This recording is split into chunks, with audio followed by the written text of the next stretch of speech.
संजय उवाच दृष्ट्वा तु पाण्डवानीकं व्यूढं दुर्योधनस्तदा आचार्यम् उपसंगम्य राजा वचनम् अब्रवीत्। संजय ने कहा, हे राजन, पांडु पुत्रों के द्वारा सेना की व्यूह रचना को देखकर राजा दुर्योधन अपने गुरु के पास गया। तो दुर्योधन गुरु द्रोणाचार्य के पास ही क्यों गया? क्या उसे युद्ध नहीं लड़ना आता था? नहीं, ऐसी बात नहीं थी। वो तो बहुत बड़ा योद्धा था। फिर भी वो अपने गुरु के पास गया क्योंकि पांडवों की व्यवस्थित सेना को देखकर वो बहुत ज्यादा चिंता में आ गया और असुरक्षा का भाव आया उसके मन में। अपना स्वार्थ सिद्ध करने के लिए अपने गुरु के पास गया होगा, या फिर अपने गुरु के अंदर पांडवों के लिए द्वेष पैदा करने के लिए गया होगा, ताकि वो उसकी साइड ही रहे, कहीं पांडवों की तरफ ना चला जाए। या फिर उनका गुरु और शिष्य का रिलेशन था, हो सकता है रिस्पेक्ट देने के लिए गया। या फिर किसी बड़े का साथ में खड़ा होना बहुत जरूरी होता है, वो भी युद्ध भूमि में।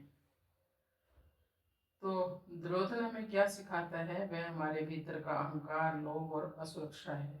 जब अहंकारी व्यक्ति सामने किसी योग्य व्यक्ति को देखता है तो उसका आत्मविश्वास कमजोर पड़ जाता है।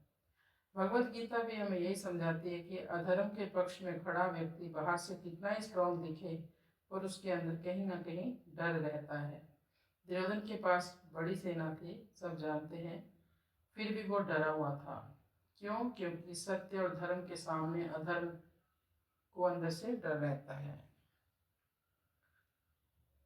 अहंकार से कभी भी आत्मविश्वास नहीं आता। जो धर्म के रास्ते पर चलते हैं वो अंदर से स्ट्रांग होते हैं, जो गलत रास्ते पर चलते हैं वो बाहर से चाहे तो पावरफुल दिखाई दें, लेकिन अंदर से वो हमेशा डरे डरे रहते हैं। हमें भी हमेशा सोचना चाहिए कि आत्मविश्वास सत्य पर आधारित है, क्योंकि जीवन में केवल पावर ही नहीं, प्रॉपर प्रिपरेशन और कॉन्फिडेंस से किसी भी लड़ाई की जीत होती है। तो ये जीवन में हमारे लिए संघर्ष है, कभी दुख कभी सुख, ये चलते रहते हैं। तो राजा कौन है? इस श्लोक में दुर्योधन के लिए राजा कहा गया है। अभी तक तो धृतराष्ट्र ही बैठे हैं गद्दी पर संजय कहते हैं आप तो केवल नाम मात्र के राजा हो, वास्तव में तो राजा दुर्योधन ही है, क्योंकि आप उसी की बात मानते हो, उसी की सलाह लेते हो और राज्य का कार्यभार भी दुर्योधन ही संभाल रहा है। जय श्री कृष्ण। तो आगे आने वाले श्लोकों में हम पढ़ेंगे कि दुर्योधन के बारे में विदुर जी ने कहा था कि जन्म के समय दुर्योधन ने जो आवाज़ की थी रोने की, वो गधे के रेंकने की जैसी आवाज़ थी, और कहा था ये अपशगुन है हमारे कुल के लिए, अंगारा बनेगा, ये कुल का नाश करने वाला होगा, तो अच्छा होगा यदि हम अभी इसका परित्याग कर दें।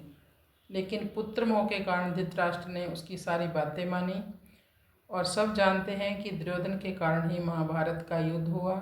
100 पुत्रों में से सबसे ज्येष्ठ पुत्र हैं दुर्योधन।